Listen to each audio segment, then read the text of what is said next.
cette vidéo mystique et spirituelle, nous parlerons du sujet pur et éthéré des réformes religieuses au XVIe siècle.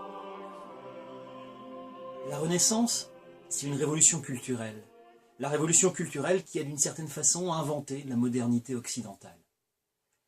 Et dans la culture, il y a la religion. La religion, c'est un élément important de la culture. Et comme tout le reste, elle subit un choc considérable à partir du XVIe siècle, au moment de la Renaissance. Ce choc, en matière religieuse, on l'a appelé les réformes religieuses. La religion, ça sert d'abord à rassurer les gens, en apportant des réponses aux questions qu'ils se posent. Or, à la fin du Moyen-Âge, des questions, les gens, ils s'en posent énormément. Les malheurs du bas Moyen-Âge entraînent une crise morale, et le moins qu'on puisse dire, c'est que l'Église est bien mal armée pour y répondre. Le savant Érasme, qui vit au début du XVIe siècle, a laissé une description saisissante de l'état de l'Église.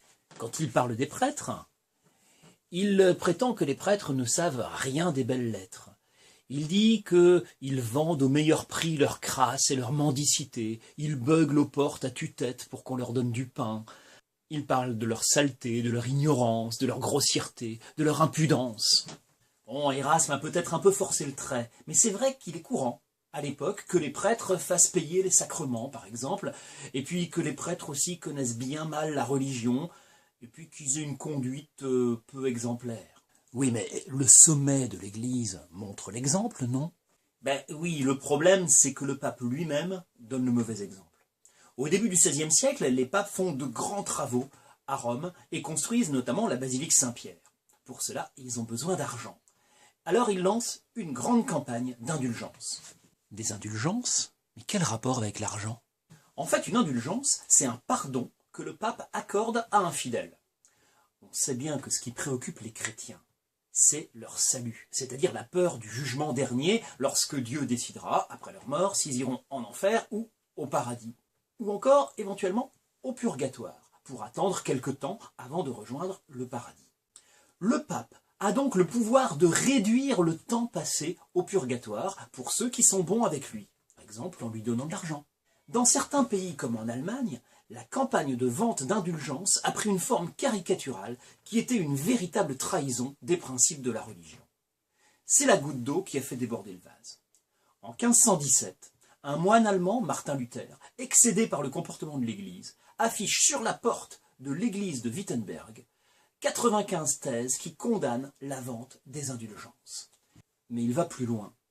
Il explique que ce qui compte pour un chrétien, c'est pas d'accomplir les rites, c'est pas d'obéir aux prêtres, c'est de croire au plus profond de soi. C'est ça qu'il appelle la justification par la foi, contre la justification par les œuvres.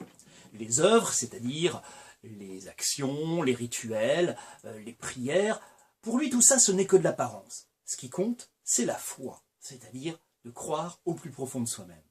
D'ailleurs, pour Martin Luther, le prêtre lui-même n'est pas indispensable. On appelle ça le sacerdoce universel. Ça veut dire que tout le monde peut, d'après Martin Luther, faire un travail sur soi-même pour s'impliquer davantage dans sa foi. Pas besoin d'un prêtre pour ça. Le mieux à faire, pour ça d'ailleurs, selon Martin Luther, c'est de lire la Bible, ce qu'on appelle les Écritures, et de les lire soi-même. Et ça tombe bien, puisque l'imprimerie a été inventée 70 ans plus tôt. La Bible est donc facile d'accès. Et en bon humaniste, Martin Luther a repris le texte original et l'a traduit en allemand pour que tout le monde y ait accès. Même ceux qui ne connaissent ni le latin ni le grec. Donc pour Luther, et pour les gens de plus en plus nombreux qui le suivent, il faut faire une profonde réforme de la religion catholique. Ouais, mais ça va pas plaire à tout le monde, à mon avis. Évidemment, le pape n'apprécie pas. Luther est excommunié en 1520, c'est-à-dire qu'il est exclu de la communauté des catholiques. Avec ses amis, il proteste. On les appelle les protestants, puisqu'ils protestent. Une nouvelle religion chrétienne est née à côté du catholicisme, le protestantisme. C'est ça qu'on a appelé la réforme protestante. L'Église catholique ne reste pas inerte. L'Église catholique fait elle aussi sa réforme, mais elle l'a fait de son côté. Elle réunit un grand concile à Trente, dans le nord de l'Italie, entre 1545 et 1563, et là, elle réaffirme ses principes, les principes de la religion, ce qu'on appelle le dogme.